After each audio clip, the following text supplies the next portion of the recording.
You and I were talking about this. I loaded up 100 plus different transcripts of C-suite executives that were talking about their top two challenges for creating long-term sustainable growth and put it in a Claude project and started doing the analysis. I asked it a couple of questions and I said, come at this, please, from the point of view of the top ABM experts in the industry. And I gave some names and I said, act as like the chief strategy officer at Sixth Sense or Demand Base, like really evaluate this.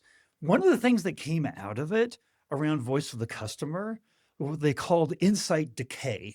We can learn everything that you're talking about here. Those CMO conversations, the cab calls, the NPS surveys do it. It is a data point. The transcripts that come out of like from Gong or something from sales conversations. What happens is lots of times it lives in our heads.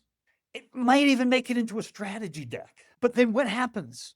Where is it all together? We learned a long time ago that digital transformation was, Deloitte called it the difference between the business of today and tomorrow.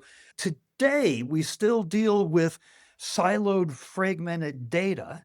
And even when we bring it together, if it's not brought together in the right way, it decays over time. Those insights are what drives the change management. Those insights are what drives strategic decision making. They drive product development. They drive our entire unique go-to-market strategy.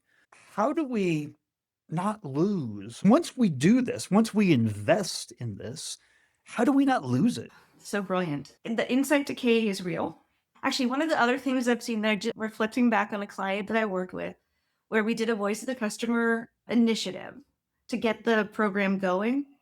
And the executives didn't like what we came back with. They didn't like what their customers were saying. We collect a lot of information and we don't necessarily know what to do with it because we don't know how to structure it and analyze it and put it forward to that team that can make the decisions around what next. Or we don't like what the customer says because it flies in the face of what we think we should be going to do. And that we're not open to having challenging, critical conversations that might change the strategic direction of the company. So the voice of the customer done right should cause a little stress.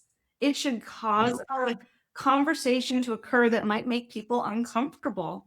But that uncomfortable conversation could unlock something that is completely brand new to the market, that could blow the top off of whatever numbers you're trying to reach because you've made a breakthrough that you would never have thought of by yourself. So the voice of the customer is super interesting.